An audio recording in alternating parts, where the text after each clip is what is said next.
여러분, 오늘 이 영상을 끝까지 보시면 지난 몇 년간 소문처럼만 떠돌던 파이 네트워크의 다음 단계가 왜 지금 이 순간 전 세계 결제 인프라의 지형도와 맞물려 핵심 화두로 떠오르는지, 그리고 그 한가운데에서 우리 커뮤니티가 어떤 기회를 잡을 수 있는지 훨씬 선명하게 보이실 겁니다. 안녕하세요. 다올드입니다. 저는 오늘도 파이에 대한 이야기, 그러나 단순한 호재 나열이 아닌 코인텔레그래프가 던진 이슈와 실제 글로벌 결제 표준의 시간표, 그리고 엑셀피 스텔라와의 비교까지 하나로 엮어 현재 근거, 전망의 흐름으로 풀어가 보겠습니다.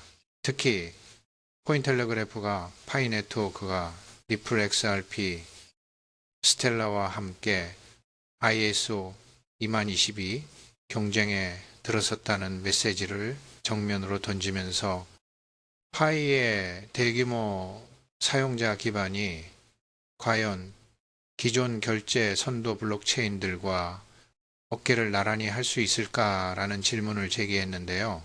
이미 그 포스팅은 수천 개의 좋아요를 기록하며 뜨거운 관심을 모으고 있습니다.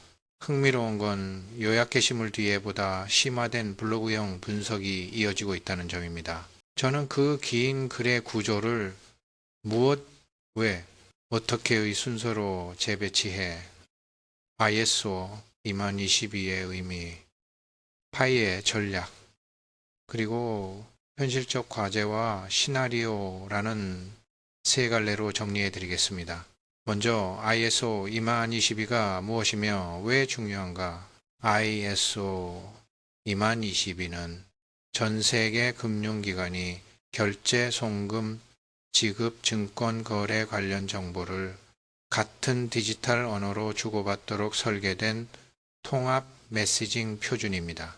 간단히 말해 은행과 핀테크가 서로의 문법을 맞춰 동일한 포맷으로 풍부한 데이터를 안전하게 교환하게 해주는 공통 규격이죠.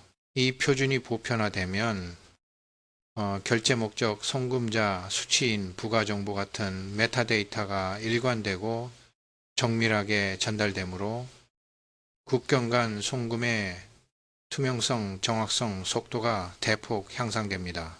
이미 스위프트, 미국 연준의 페드와이어 등 주요 결제망이 이 전환을 진행 중이며 2025년 11월 22일을 전후해 글로벌 금융기관들이 ISO 2021을 공통 기반으로 쓰는 그림이 가시권에 들어왔습니다.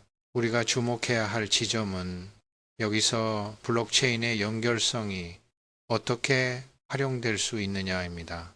메시징 표준의 전환은 단순히 텍스트 포맷을 바꾸는 문제가 아니라 실시간성, 상호 운용성, 감사 가능성을 끌어올리려는 산업적 합의이며 그 과정에 고속, 저비용, 투명성을 내세운 일부 체인이 자연스레 전면에 소환됩니다. 그렇다면 파이 네트워크의 ISO 2022 전략은 무엇일까요? 코인텔레그래프의 정리는 세 단계로 요약됩니다. 첫째, 2025년 11월 이전 준비 단계. 둘째, 2025년 11월 22일 활성화 단계. 셋째, 활성화 이후 도입 확산 단계.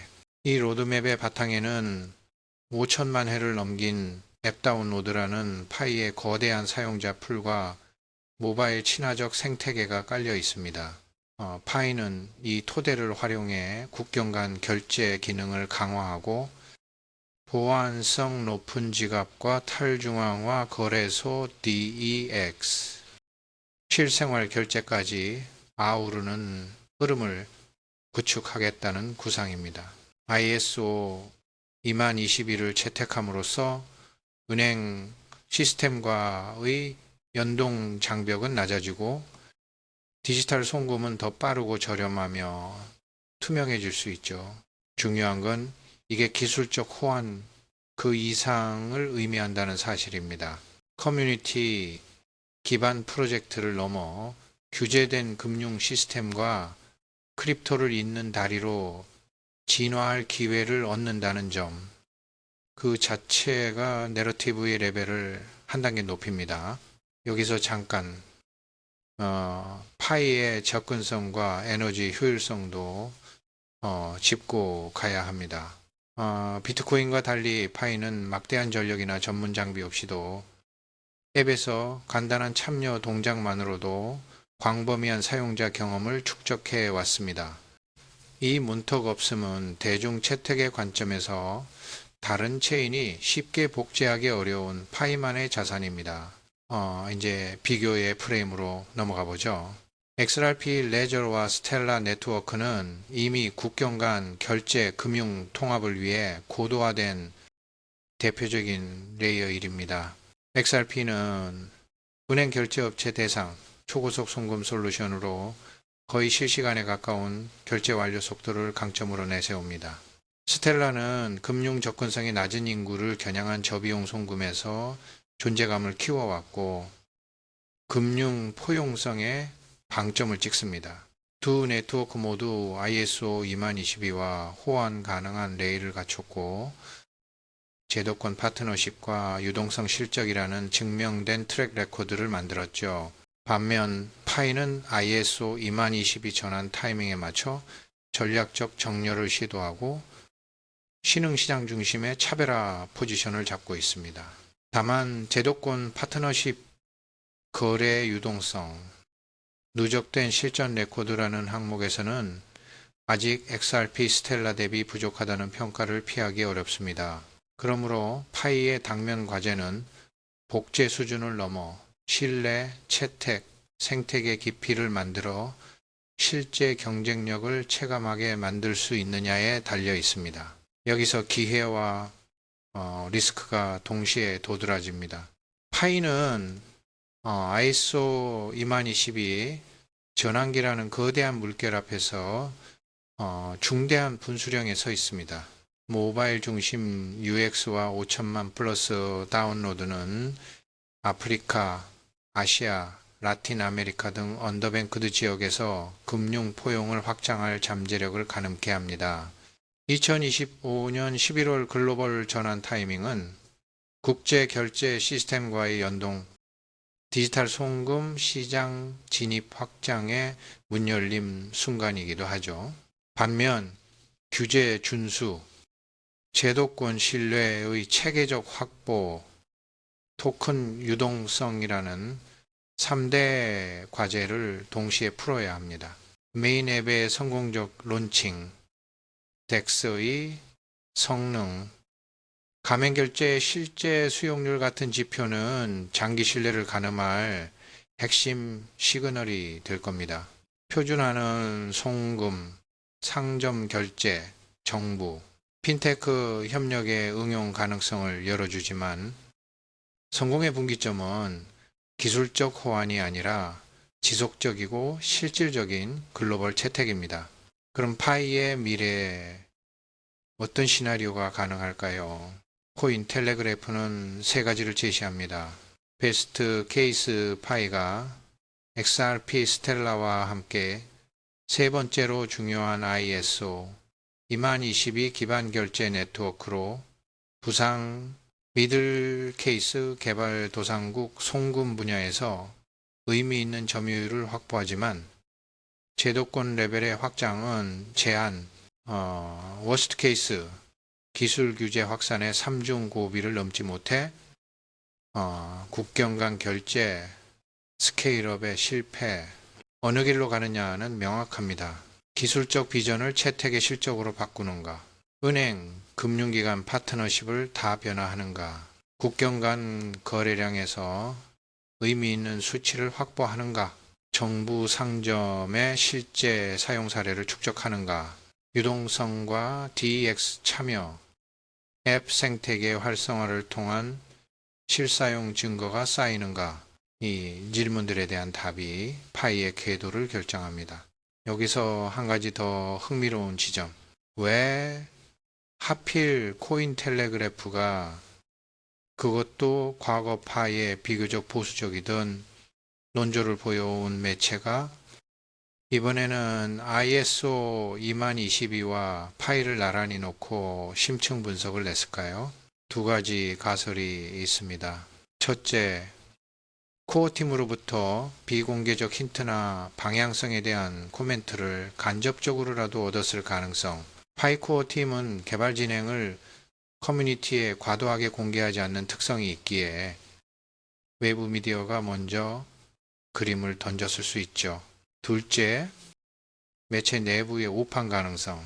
다만 작성 기자의 다른 글들을 보면은 객관성이 살아있고 단순 SNS 루머를 옮겨 쓴 느낌은 아니라는 점에서 최소한 검토 가능한 시나리오를 퍼블릭 도메인에 던진 것으로 해석하는 편이 합리적입니다. 어쨌든 이번 건은 코인텔레그래프 외에 다른 톱티어 매체의 후속 보도 혹은 코어팀의 명시적 언급이 추가로 나오는지를 계속 체크해야 합니다. 이제 파이 ISO 2022의 청사진을 우리식으로 확장해 볼까요? 만약 파이가 표준 체인 레벨로 직접 편입된다면 그것만으로 현재 가격대의 내러티브와 밸류에이션 프레임이 제정이 될 겁니다. 실제로 지난 사이클에서 XRP, 스텔라, 알고랜드, 헤데라 등은 ISO 2022 맞물림 혹은 미국 규제 내러티브 효율성 카드와 함께 장기 생존력을 키워왔습니다. 파이는 꼭 직접 편입이 아니더라도 브릿지 상호 운영 프론트엔드 온보딩의 축에서 간접 임팩트를 크게 키울 수 있습니다. 왜냐? 대중접근성이라는 항목에서 파이는 이미 독보적 UX를 갖고 있고 1인 1계정 KYC라는 신뢰 레이를 내장했기 때문이죠. ISO 2022 시대에 필요한 건 백엔드 최적화만이 아니라 복잡한 인프라를 일반 사용자에게 연결해주는 프론트엔드 브릿지니까요. 스텔라에 대한 힌트도 유의미합니다. 스텔라는 레이어 이 확장성 실험과 RWA 실물자산 토큰화에서 빠르게 움직여왔고 프랭클린 템플턴의 머니마켓 펀드, UN의 대외 지원금, 송금 테스트 등으로 실사용 트랙을 늘렸습니다. 이더리움, 폴카닷 등과의 브릿지를 통해 다중 체인 레이를 깔고 궁극적으로는 초당 수십만 건에 달하는 트래픽을 겨냥하는 로드맵을 제시합니다. 이때 질문은 누가 이 거대한 시스템을 대중에게 친숙하게 전달할 것인가입니다. 진입 장벽이 높은 블록체인 UX와 달리 파이는 이미 휴대폰을 통한 초저마찰 온보딩을 실전에서 증명해왔죠. 그렇다면 파이가 스텔라, XRP, 이더리움 등 백엔드 인프라와 상호 보완적으로 엮이며 대중 채택의 프론트엔드 관문 역할을 할 수 있다는 시나리오는 결코 공상만은 아닙니다. 마지막으로 가격과 매크로를 짚죠. 단기 캔들에서 이동평균 정배열이 형성될 때 특히 거래소 상장 깊이가 얕고 선물 포지션 편중도가 높은 종목은 올라가면서 청산을 동반하는 전형적 변동성 패턴을 보이곤 합니다. 예쁜 정배열만 보고 고배율로 추격롱을 잡는 건 위험합니다. 순간적인 하락빔으로 스탑을 털어내며 상향 추세를 이어가는 테크니컬 페이크가 자주 발생할 수 있으니까요. 일봉에서는 50선 저항이 반복적으로 확인되어 온 만큼 이번에 그 라인을 정복하느냐가 추세 전환의 중요한 분기점이 될 것입니다. 거시 이벤트도 달력에 표시해 둡시다. 한국 시간 기준 10월 말 11월 초 구간은 FOMC 금리 결정, 미중 정상 간 관세 무역 관련 시그널 등 위험자산 전반의 변동성을 키울 촉발점이 됩니다. 최근 순환매는 AI, 미국 테마, 거래소, 톱백, 비회 상승 종목 로테이션 등 예측 불가의 랜덤성을 보입니다. 파이의 단기 상승이 ISO 2022의 기사 모멘텀인지 알트 전반의 순환 랠리인지 단정하긴 이르지만 어느 쪽이든 들뜬 추격보다 리스크 관리가 앞서야 한다는 점은 변하지 않습니다. 정리하겠습니다. ISO 2022는 메시징 표준의 변경 그 이상입니다. 금융 데이터의 풍부함과 상호 운용성을 바탕으로 국경 간 결제의 질서를 재편하는 산업 차원의 버전업입니다.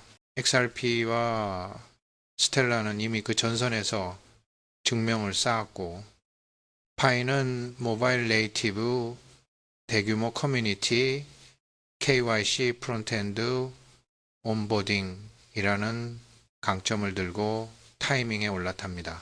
남은 것은 신뢰, 채택, 유동성이라는 숫자와 사례입니다. 코인텔레그래프의 이번 이슈 제기는 우리가 점검해야 할 체크리스트를 더 명확히 해주었습니다. 향후 코어팀의 공식 언급, 톱티어 매체들의 교차 검증, 파트너십, 유스케이스, 유동성의 실적 업데이트가 나오는 대로 우리는 그때그때 바로 숫자와 사실을 대조하며 내러티브를 현실로 끌어낼 것입니다. 오늘 영상은 여기까지입니다. 표준과 인프라의 전환기는 늘 조용히 다가옵니다. 그러나 준비된 생태계에게는 그 조용한 변화가 가장 큰 기회로 남습니다. 파이가 바로 그 기회를 현실로 바꿀 수 있을지 여러분과 함께 끝까지 추적해 보겠습니다. 시청해 주셔서 감사합니다.